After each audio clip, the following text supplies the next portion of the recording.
Hi, everyone. My name is Julia, and I'm an educator at the Tenement Museum. And I am Kirk. I am also an educator at the Tenement Museum. Welcome to our virtual program for families, Building a Community. How can we make a difference? We're really glad that you chose to spend this time with us on YouTube today. We're going to talk about the Saez-Velez family, a Puerto Rican family who lived at 103 Orchard Street for 50 years. And we'll think about the role of community in creating change. We'll see how different generations of the Saez-Velez family have built community at home, at school, at work, and in the neighborhood. We'll also talk about the significant impact that Puerto Rican culture and movements have had on New York, on the United States, and on the world. And finally, in our last section, we'll discuss the current movement for Black lives and racial justice in the United States. We'll consider lessons from the Saez-Velez family and the history of Puerto Rican organizing and coalition building to think about some of the different ways to participate in community action during this historical moment with tremendous potential for creating meaningful change. But before that, let's introduce someone. So joining Kirk and me live online is our colleague, Melissa. Melissa will help facilitate your questions and observations in the chat. And Melissa will also share with us some of the things that you all are asking and writing. Yeah, thanks, Melissa. Mm-hmm. So Julia and Melissa and we all love being part of the Tenement Museum community. And all of you viewers are part of that community now too. So thank you again for being here. So the Tenement Museum is a history museum, and we're located on Orchard Street in the Lower East Side of New York City, where we tell the stories of real families who were newcomers to New York. So we tell these stories by recreating their homes on Orchard Street, where these families lived. So let me share my screen with you now.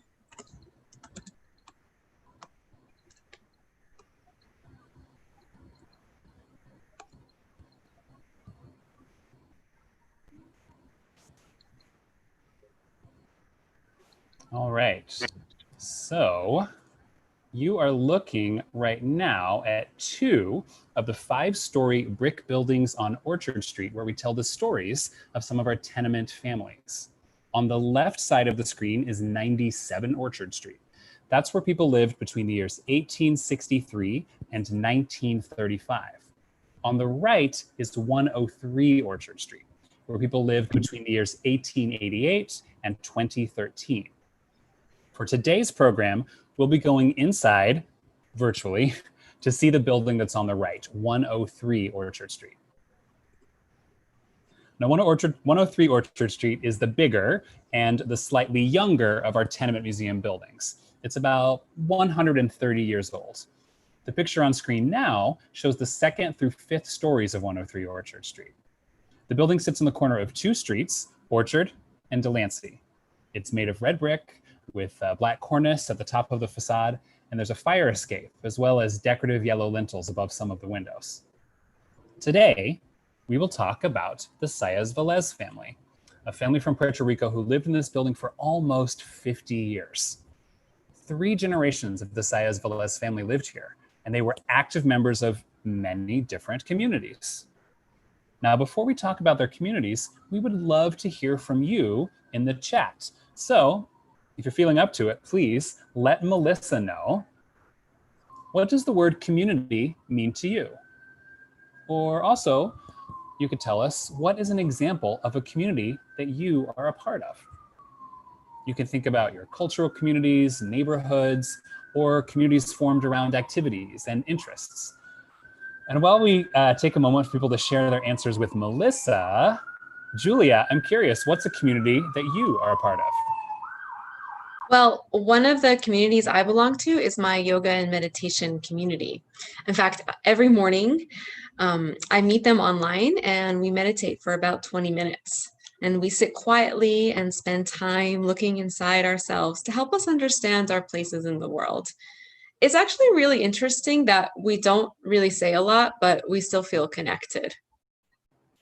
That is a lovely example, Julia. Thanks for sharing about that. And as maybe you can hear, I'm part of a neighborhood community where right now a siren went by. So I hope that wasn't too distracting.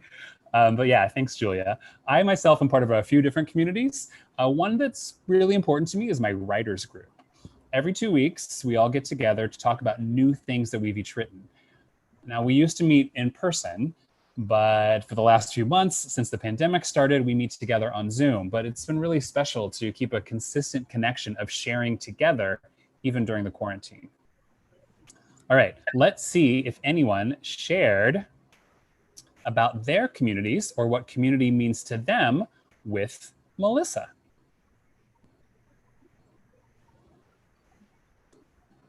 Now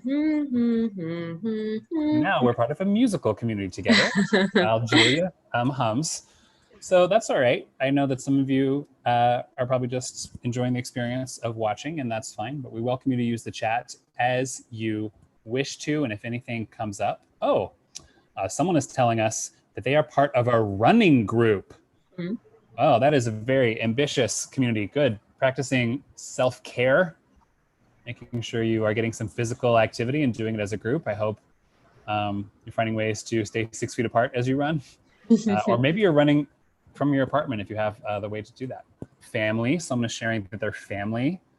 Yeah, that's an essential community for many of us. Yeah, and the way we connect with them has changed so much during this pandemic, all across the United States. So somebody else shared they have many communities in their life. Work. Work is definitely a community for many different ways. Yoga and book club, right? A lot of us are part of book clubs. And, a book really takes on a new meaning, and we start to think about those ideas more when we talk about it with other people sometimes, right? Yeah, and because books have this ability to take us to another place, or as you say, think about new ideas, it's I think become a really important kind of club to a lot of people. I know a lot of book clubs that have started during the pandemic. Oh, now we're getting lots of answers. So spiritual groups. Oh, someone's an actor in a theater group. I used to be part of a community like that too. Huh? Yeah, a formative community in my life. So that's great. I'm glad you're still acting. And it's great to see the innovative ways people are, again, using online platforms like Zoom to keep up some of their performance life along with their work and spiritual life. Mm-hmm. Part of an LA dance and performing arts community. Yeah, that's awesome. I bet that you're finding lots of ways to make that creative ways to make that community come alive right now. That's awesome. And work friends. Yeah. Like you and me, Julia. Like us, Kirk. We're work friends. Definitely. Yeah. You're part of my community, even if I've only seen your face on screen for the last few months. You're definitely, a big part of my daily community. So those are great examples. So thank you, everyone, for sharing. Yeah, thanks a lot, everyone, for sharing. Lovely insights, lovely examples. And, Julia and I believe that each of you are making a difference by being part of those communities and maintaining that community network, that fabric. So what we're going to do today is we're going to talk about another family who made a difference through their community involvement. And that is the Saez-Velez family. All right, on the right on the screen now is a photo of Ramonita Rivera Saez. Ramonita moved to New York City's Lower East Side in the year 1955. And in this black and white photo, she's sitting in front of a brick structure and wearing a floral printed skirt. She came to New York with her two sons, Andy and Jose, who were 7 and 6 years old. They were all from Saez-Velez, a city in the center of the island of Puerto Rico. And on the left, in the screen, on screen right now, you can see a souvenir from Puerto Rico. It's actually a black wall hanging with yellow fringe that once belonged to the family. Now, the Saez-Velez family were migrants, not immigrants. A person is called an immigrant to the US if they move here from a different country. The word migrant is a broader term, and it can include referring to someone who moves within the same country. On screen now is a vintage map of Puerto Rico. And as you might know, and as you can see, maybe Puerto Rico is a 3,500 square mile tropical island, about 1,000 miles southeast of Miami, Florida. And as you might know, it's a place with a long and varied history. For centuries before the arrival of Europeans, Puerto Rico was inhabited by the indigenous Taino people. In 1493, the first Spanish ships landed in Puerto Rico, and this marked the beginning of a 400-year period of control, colonization, and extreme cruelty by various Western imperialist powers, primarily Spain. Now, although Puerto Rico achieved a degree of autonomy or self-government in the late 1890s, that autonomy lasted for less than a year. And following the invasion of 1898 during the Spanish-American War, the United States military took control of Puerto Rico. Here we see two relatively recent full-color photographs of Puerto Rico. You can tell there are beautiful multicolored homes on the left and a bit of the coastline there on the right. Now, currently, Puerto Rico is considered a territory of the United States, and the people from Puerto Rico are US citizens. They have actually been citizens for over 100 years, ever since the Jones Act of 1917. So, people who move from Puerto Rico to New York, like the Saez-Velez family did in 1955, are migrants, and they arrive here as US citizens. Most people in Puerto Rico today speak Spanish, which is the linguistic legacy of centuries spent as a colony of Spain. Now, Andy and Jose and their mom, Ramonita, moved from Puerto Rico to New York at the same time that many other migrants were doing the same thing, often to find better paying jobs. In fact, between the 1940s and the 1970s, around 1 million people moved from Puerto Rico to the New York area. They settled in several different neighborhoods, including the Lower East Side. And by the 1960s, there were so many Spanish speakers living in the Lower East Side that a lot of people called the neighborhood by its Spanish nickname, Loisaida. This nickname became a popular way for others to refer to this neighborhood too. There's even a part of Avenue C that's referred to as Loisaida Avenue, as you can see in this photo of green street signs from the corner of 4th Street and Avenue C, or Loisaida. Mm-hmm. When Ramonita and her sons arrived in 1955, the Lower East Side of New York was becoming a very racially, ethnically, and linguistically diverse neighborhood. Let's take a look at two photos of the Lower East Side by the 1970s. On the left, on the bustling Orchard Street, we see a Black woman and a group of children gathered around a Black man selling hot dogs in front of Moscott's Glasses store. Crossing the street next to them is a bearded white man in a very 1970s button-down printed shirt and bell-bottoms. And in a photo on the right, we see a Jewish man wearing religious clothing walking in front of Hollander's Pickles on Essex Street. Following behind him is an Asian man holding a toddler. During the time the Saez-Velez family lived in the Lower East Side, people from Puerto Rico shared hallways, streets, schools, and workplaces with people from Jewish, Chinese, Italian, African American, and other backgrounds. The neighborhood had many immigrants, but also many people who were born in the United States, just like Ramonita and her sons. So millions of people who weren't white were moving to New York City at this time, and most of them experienced discrimination, and this includes Puerto Rican migrants. Why? Well, the racism of the United States privileges people who are white, and it disadvantages and discriminates against people who are Black, Indigenous, and people of color.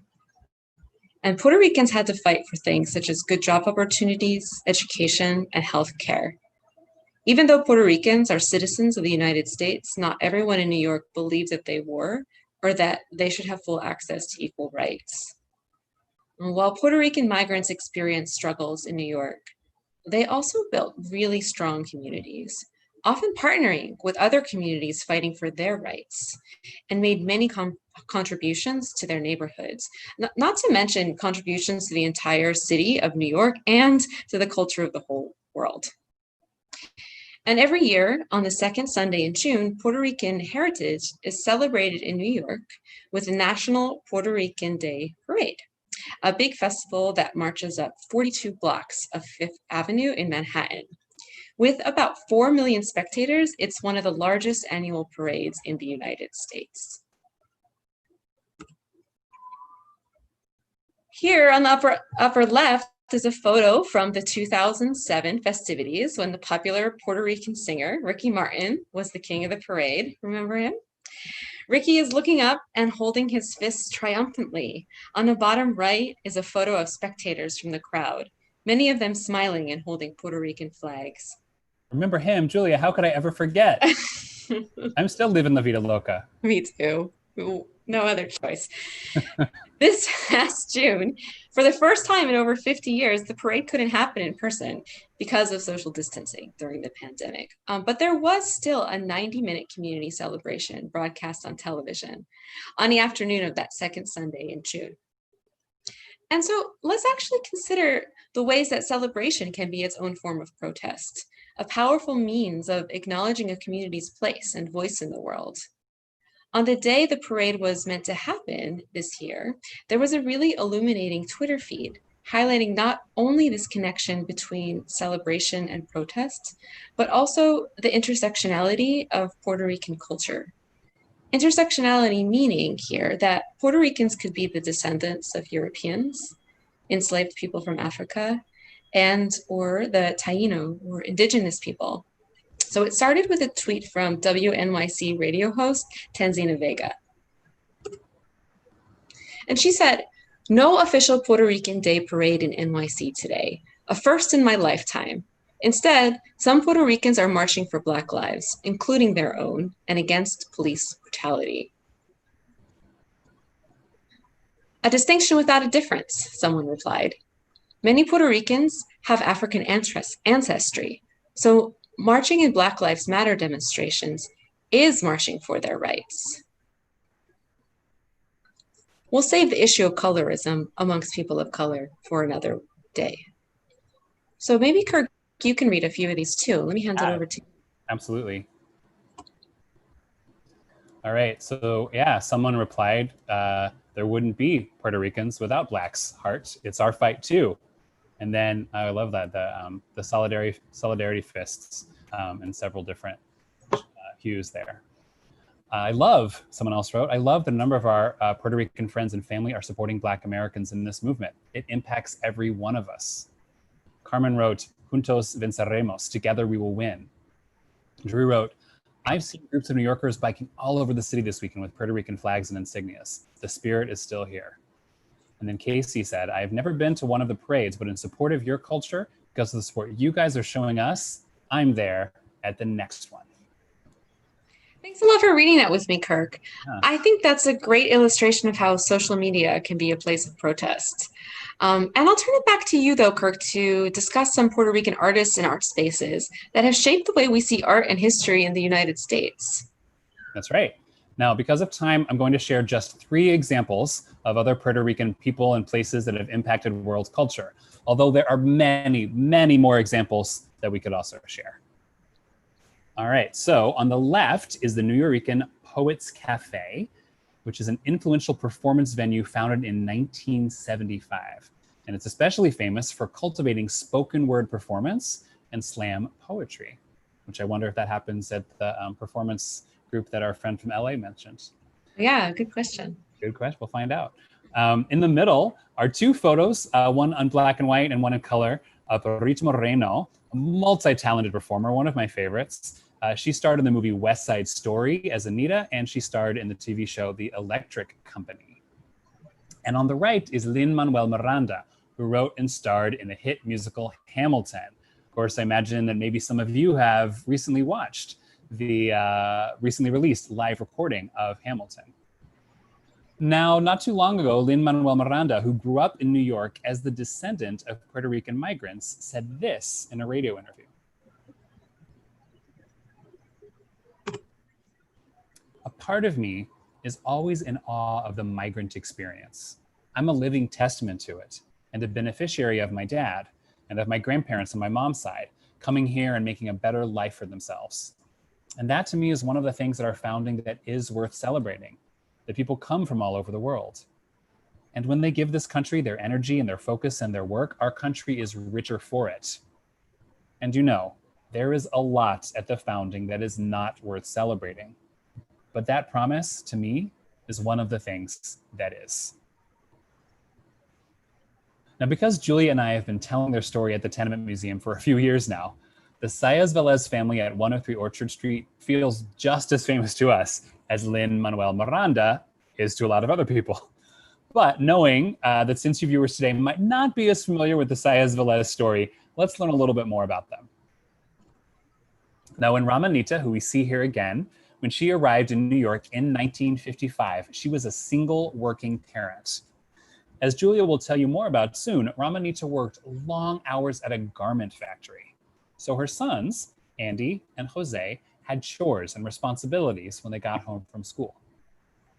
Let's listen and watch as Jose, the younger of the two brothers, shares one of his early memories about this. My mother would work a lot, believe me, a lot. And before she left in the morning, my brother and I we had to keep a schedule. She will just get the beans, add the little water, that actually softens them up. So when we came from school, we switch on the burner very low, or my brother or I, either one. And when my mother comes from work, 4:30, the beans will be done. And clean the table. And if we burn the beans, we'll be in trouble, okay? Don't burn the beans, you'll be in trouble. Now I'm curious, do any of you help out your family or the people that you live with by doing chores? If so, let Melissa know in the chat. Because you and the people that you share, or you might share a home or a building or even a block or neighborhood with, they form a very important kind of community together. And of course, Julia and I know that for a lot of us lately, the people we live near are the people we've been spending the most time with. Yeah, well, people are thinking that. I'll share a chore that I've sort of taken on. So whenever I open doors or touch surfaces in my building, I usually like wipe it down with an alcohol pad first or clean it with something. And then I'm sort of cleaning it for myself, but also, cleaning it for everybody else too. I think that's a really great example of being conscientious of your community, because you are, sure, it's helping you, of course, but more importantly, it's all the different people who live in your building and might be touching things and might not have a wipe with them. And as we have to be, really vigilant and conscientious and aware of this, that's a really lovely thing to do. I'm going to start doing that myself. Good idea. Any chores that you find yourself doing a lot of these days? Well, I have, I live on the top floor of my building, so I like to take the stairs down just to get a little extra exercise when I go to the downstairs to check my mail. And if there's anyone else on the top floor who I see has packages out, it's become a kind of fun thing for me to be like the Easter Bunny and take those up and put them on there in front of their door for them, and sometimes knock and then scurry away. So that has I don't know if that's exactly a chore, but it feels like a nice way to help out the community, because I know not everyone is checking their mail all the time, and not everyone is necessarily lucky to be able to work from home like I can right now. Yeah, that's really nice of you. Yeah, some of my neighbors have done that for me too, and I've really appreciated it. So I'm sure they also appreciate it. I'll say too that I sure do a lot of dishes. Seems like there's been more dishes lately. Are there more dishes? And I see someone has shared that they grocery shop, and that is such an important contribution to make these days, right? Grocery shopping takes a lot more energy than it did before the pandemic. So getting that food together, making sure that you and perhaps people you live with have healthy things to eat, it's a big deal. Yeah, and especially during that period when you couldn't find all the things you needed, and now they're in the period of having to really navigate the store in a different way, even though many are better stocked now. That's obviously a really important chore for getting the supplies that the family needs. Oh, Tina had said something. Tina says that she and her husband share duties. She does the inside chores and he does the outside chores. All right. It sounds like a good balance. Insider, outsider. Uh, Mhm. oh, and Nina says there are 6 people in her home, and they all take turns taking out the garbage and recycling, doing the dishes, vacuuming, cooking, etc., etc. Oh, that's great. So on like maybe a rotation system. Yeah, I like how Tina and Nina both shared how they sort of share the duties with different members of the family community. That is Oh, nice. I mhm. like how Tina and Nina's names rhyme. Me too. Oh, and another friend just told us they also take turns watering plants, taking out the trash, doing the dishes, and feeding the dog. I love seeing all this turn taking that's happening. That's really at the essence of what a community is, right? Helping each other out, not all the burden falling to one person, but finding ways to share and distribute like that. Yeah, and I think, chores are something that we never sit back and reflect on. And it's nice to have this moment for all of us to sort of think about the work that we put into creating our homes because it's important. Yeah, it really is. Well, those are awesome examples. Thank you so much for being part of our little internet community right now and sharing those examples with Melissa so that she could share with us. Now to go back to the Saez-Velez family, when Ramonita arrived home from work, she finished the dinner that was started by her sons by adding rice and meat and something called sofrito. Now, sofrito is a sauce made from tomatoes, sweet peppers, garlic, and onion. And sofrito is part of many Puerto Rican dishes. Food is often a really important way that people stay connected to their culture. And of course, it can also be a way to help out others or to bring people together. So those of you who are doing the grocery chores and doing the cooking, that's really vital work. When Ramonita got married a second time in 1964, it was to a man named Francisco or Frank Saez, who was also from Puerto Rico. She met Frank in the neighborhood one day at a local bodega or corner store. She and Frank both had jobs. And by now, her sons were both teenagers with after school and weekend jobs. So the family was able to move together into a bigger apartment. And that is when they moved into our building, 103 Orchard Street. The museum has recreated 2 of the rooms from their apartment at 103 Orchard Street to look the way they looked in the 1960s. And those 2 rooms are the kitchen and the living room. So here's a view of one wall of their kitchen. The walls and the cabinets are painted a cheerful pink, and on the shelves above and next to the sink, there are many different objects. Here's a close-up of that same kitchen where we can see handmade pot holders, a toaster, a pilon or a mortar and pestle, and a picture of a Siamese cat. And what's fun Yeah. is that why, thank you. Cats are an important part of our community too. Many of the objects that we happen to have for this exhibition actually did belong to this family. So it's special that we get to have them on display. And here are 3 different views of their living room. Like the rest of their apartment, the living room is colorfully decorated with reminders of Puerto Rico, including plants, brightly printed wallpaper, and symbols of their religion, Catholicism. Ramonita used her expert sewing skills to make curtains for the windows and other household items. You may have also noticed that the chair and sofa are covered in plastic, which was something many families did in the 1960s. And you might even still see that on furniture today, maybe in your own home or in your relatives' homes.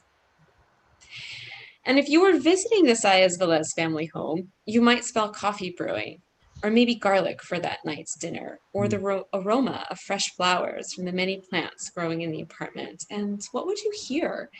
Well, Ramonita loved music and dancing, so their home was always filled with songs.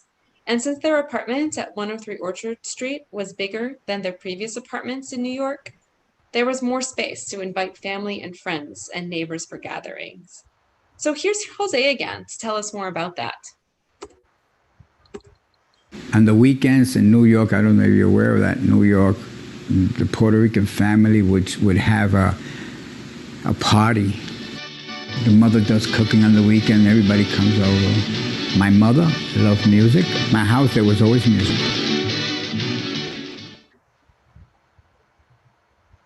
In addition to opening up their homes, another type of place where many Puerto Ricans in the Lower East Side came together to build community were community gardens. Now, in New York, a community garden is an urban green space, often using repurposed or unused lands, and it's created and cared for by residents. There are hundreds and hundreds of community gardens throughout New York City. Many of them are on the Lower East Side, and many of those in the Lower East Side were started by members of the community who are of Puerto Rican heritage. For example, El Jardín del Paraíso was started in the 1960s by neighbors Luis Torres and Jose Ayala, who started cleaning up an empty lot. That lot looked a lot like the black and white photo on the bottom left of the screen. With the help of others, Jose and Luis turned that empty lot into a vibrant place full of plants and green trees, just like you see in the two more recent photos of El Jardín del Paraíso on the top of the screen. Now, there's another type of public space where many Puerto Rican families in the Lower East Side and other neighborhoods in New York, like the Saez-Velez family, would come together regularly in the neighborhood. And that place was church. Yeah, just like one of you watching today shared with us that a spiritual community is one of the communities you belong to. The Saez-Velez family attended a church called St. Teresa's, where they were active members. And other neighborhood residents, including many Puerto Rican families, attended St. Mary's. The red building with two steeples in the photo on the left side of the screen. You can see it there. So St. Mary's is one of New York's oldest Catholic churches, and it was one of the first Catholic churches in the city to offer services or Mass in Spanish. Services in their language made the church more accessible to Spanish speakers. And St. Mary's Church also created a not-for-profit organization, the Grand Street Guild, to help make more affordable housing available in the neighborhood. The two tall towers behind St. Mary's Church are part of that housing. It's a symbiotic relationship where the church building and the apartment buildings help each other out because they're so close to each other. Like geography and like both language and religion, media and communications can often play an important role in keeping communities connected. Are any of you part of communities that exist through technology or partially because of technology? If so, you can let Melissa and each other know about that in the chat. While Andy and Jose didn't have access to YouTube Live or the internet at all while they were growing up, they did have a television. Let's hear from Jose one more time as he shares about the way the family TV kept him connected to his linguistic community of fellow Spanish speakers. We had no cable, so you'd be watching local channels. Then after a couple of years, I think 60s or 70s, I think two Spanish channels came in that were transmitting from New Jersey. And so in order to get those channels, you had to go buy a little box. They said, buy the little box and you'll get channel 41 and 47, which were Spanish channels. And here, you're in New York, there's no Spanish channel. That was a big, great thing. Because your mother would want to watch the Spanish channels, you know, which was good because that kept you bilingual. You learn your English in school, in the streets, and your parents will talk to you in Spanish. Like today, you have a lot of kids in New York which don't speak Spanish.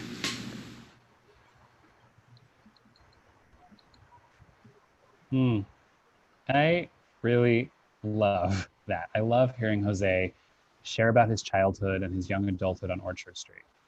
And I think he makes such an interesting point about language learning, and I want to make sure we talk a little bit about that. I do quickly just want to see if we had anybody share any ways that technology is part of their community, and I don't think we have any answers to that yet, so that's okay.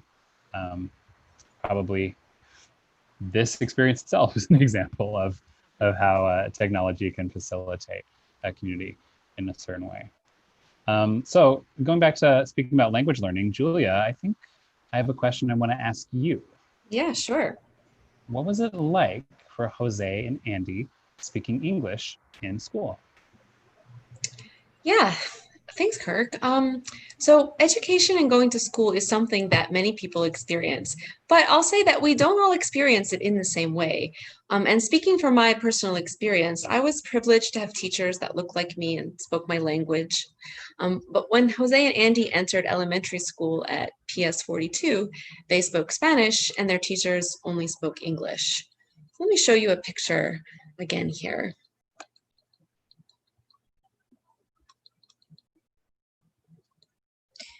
So this is a picture of Jose's third grade class in 1959. And Jose is in the second row with the suit and tie. I'll point him out with my mouse here. There's 27 kids in the class.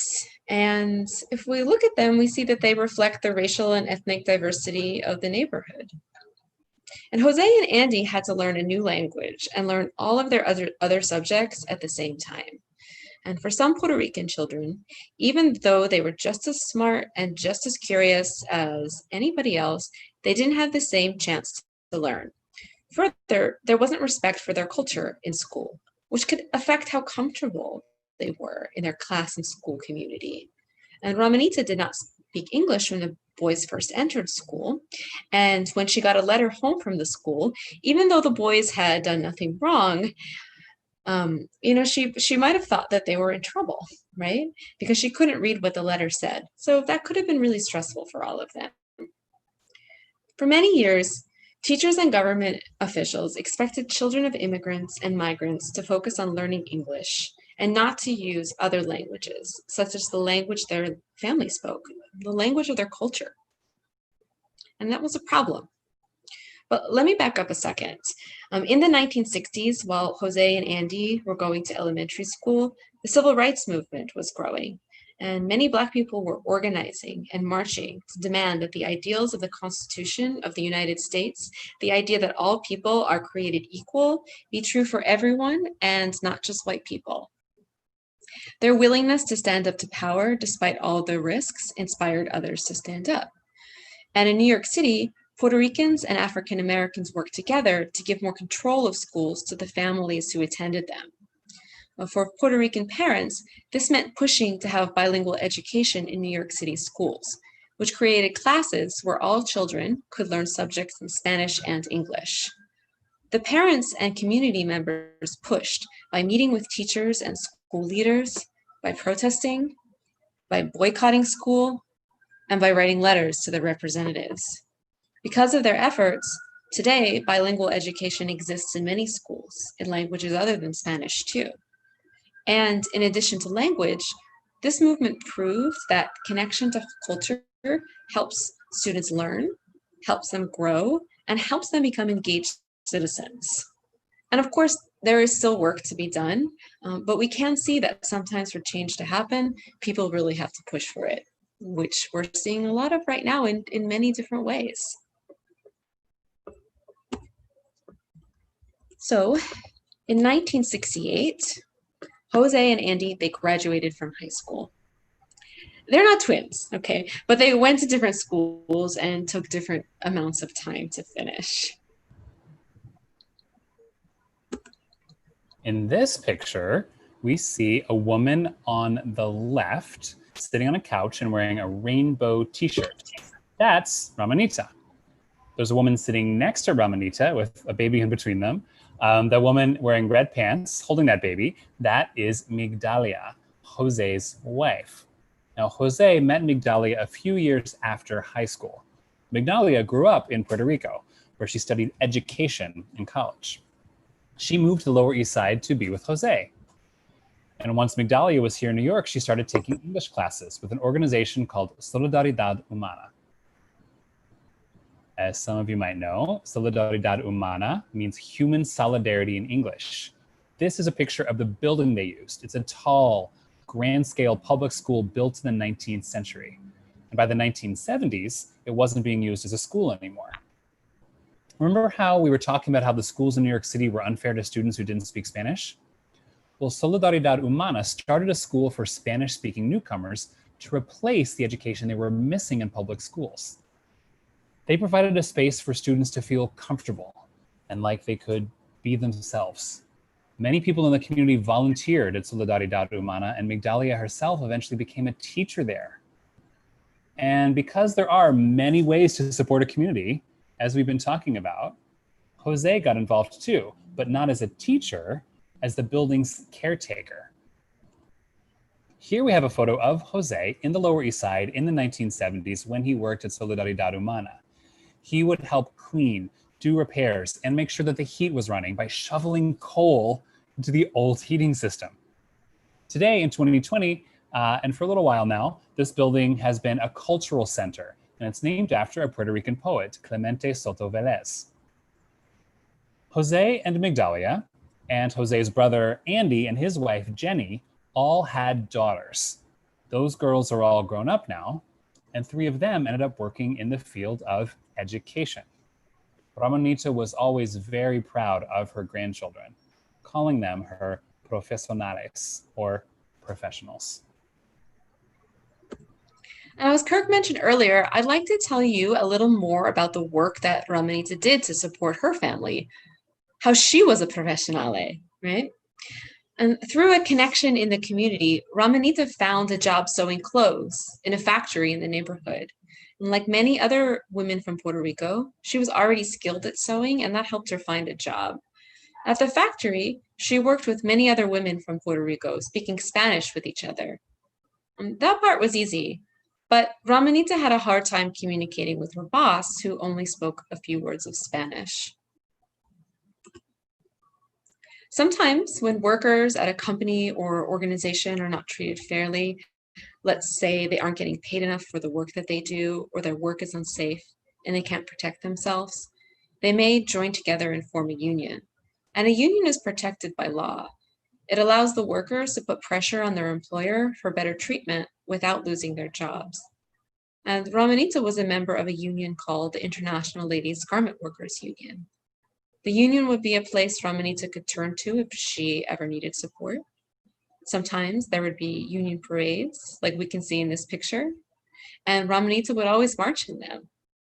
The workers are marching down the street holding a sign that says International Ladies Garment Workers Union, Saluda al desfile puertorriqueño, or say hello to the Puerto Rican parade.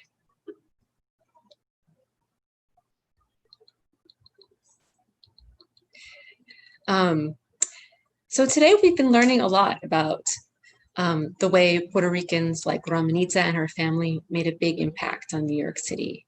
They created art, music, and theater. They fought for their rights to education and created new opportunities for their own children and others to be educated in their first languages. They made green spaces and gardens out of spaces that people had abandoned. They worked hard in many different ways, supported each other through difficulties like discrimination, and formed communities that are still strong in New York City today. And so I want to show you one more video. And this is a video of Migdalia telling us, what Ramonita means to her.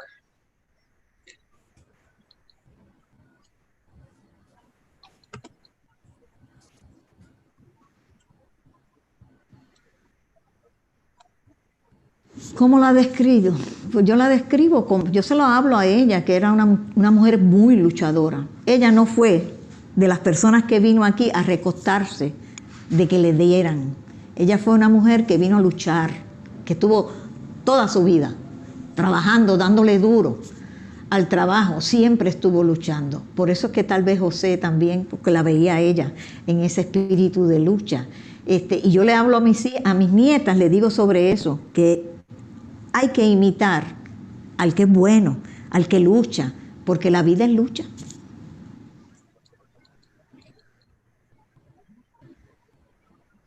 Yeah. Migdalia says that Ramonita was a fighter, that she worked hard her whole life. And Migdalia tells her grandchildren to be fighters like Ramonita. And, I wonder if Ramonita would have thought of herself as a fighter. She certainly was remembered by her community. One of her neighbors, who is now grown up, Kevin Wong, tells us that she was the matriarch of the building, meaning that she was the one in charge of their building, right? So when we all think about those chores that we do, or those ways that we contribute? Do we think of ourselves as fighters? I think, you know, maybe we are making more of a difference than we think sometimes. And I want to say that, you know, we are grateful for the work that the Saez-Velez family and others in the Puerto Rican community have done to push the United States to be more equal. But let's bring it to the present moment now too, right? And as we see with protests against racism towards Black people happening now, clearly there's much more work to be done in this country. So much more. And sorry, Kirk? I just said we have a long way to go. Yeah. And we know that you all might know more about this than us. We also know that young people have done many actions to fight things that are wrong. Recently, the author Jacqueline Woodson taught me about a few that I'd like to share with you. Just give me a second here.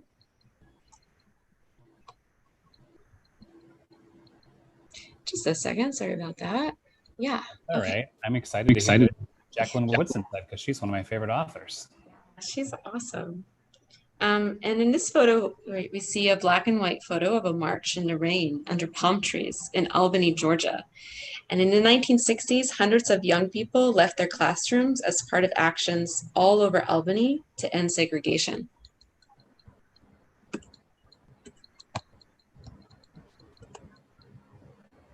In 2019, students around the world participated in a strike to demand leaders do something about climate change.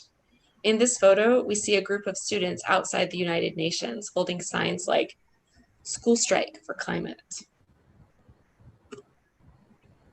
We have seen students lead movements for better gun control. And this year in New York City, thousands of students walked out of school to again protest segregation in New York City public schools. In this photo, we see a large group of students assembling outside of Beacon High School.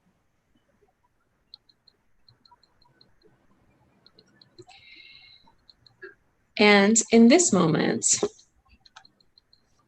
we are saying that Black Lives Matter. And how do we support this movement?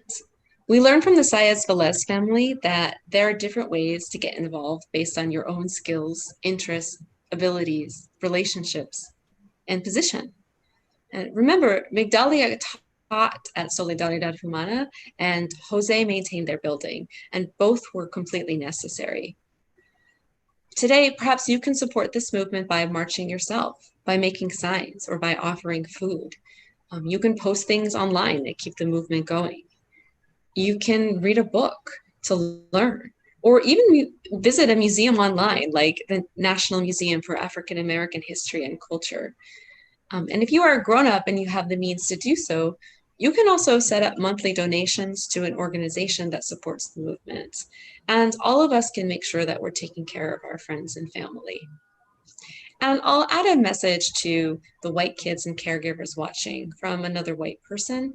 And that's that we have privilege whether we want it or not. And that means we can live our lives with more ease and less fear than our Black friends, family, and fellow citizens. And we really have to accept this.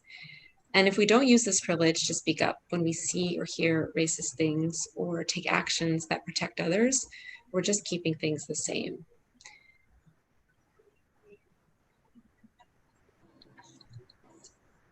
And Julia and Melissa and I, and many of us at the Tenement Museum, we are trying to listen and to learn ourselves.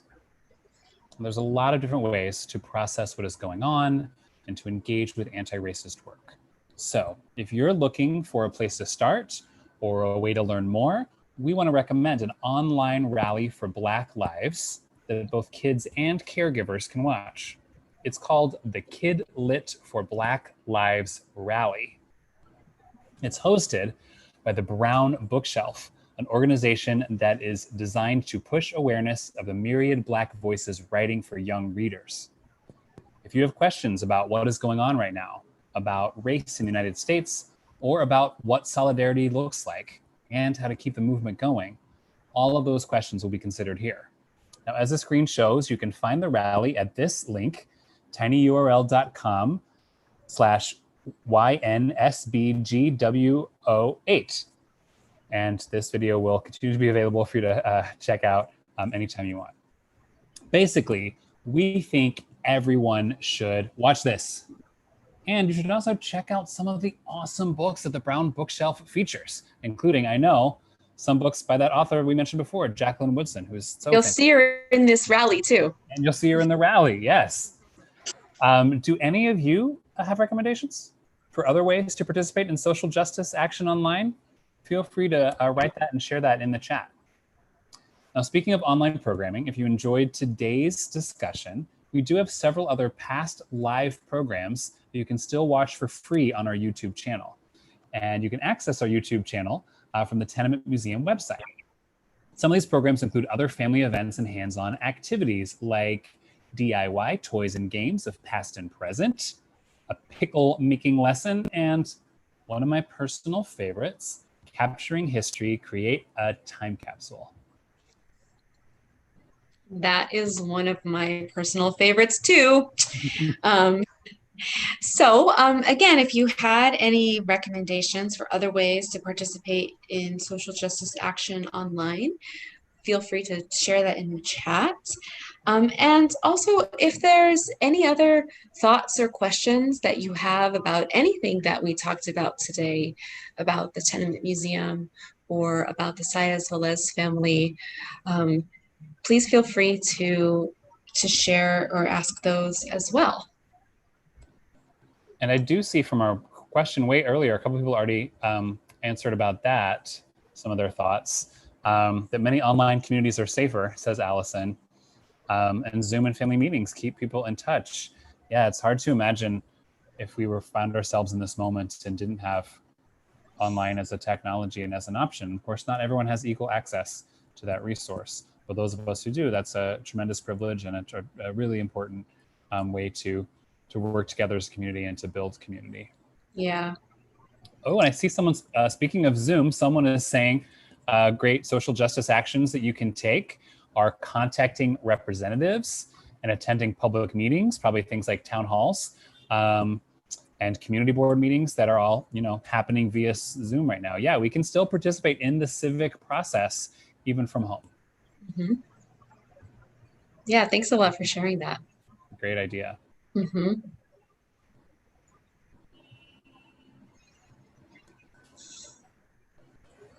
Oh.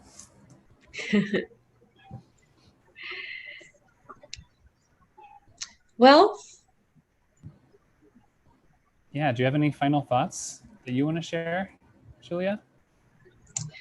Just that I hope that we were able to think today about how small personal actions can make a difference, right? Whether we see how they're connected to a larger movement or not. And sometimes it is really important to explicitly connect to that larger movement, but sometimes it's about helping out and having a mindset and just being present with people around us. And I just want to hope that we had time to reflect on that today. What do you think, Kirk? I think that's really nice, really nicely said, Julia. I think every act of kindness and community building and compassion towards others is, as you say, a small thing, but it's also can have ripples and is important in that sort of larger picture of how we move towards a more equal and just world. Yeah, I think that there's not just one way to do it, and we're all just trying to figure it out, huh? And thanks for spending the time on YouTube, because I know if you're doing that, then you're also trying to figure out take the moment as best we all can. So it's been nice to do this. So if there's nothing else coming in from the crowd, I think we'll wrap up our time together today. So I just want to thank everyone so much for joining us. We're really glad to be part of this community together, and we hope to see you at one of our other programs soon, whether that's online or one day in the future in real life. Yeah. All right. Thanks, guys. Bye, y'all. All right. Have a great day. Bye. Bye.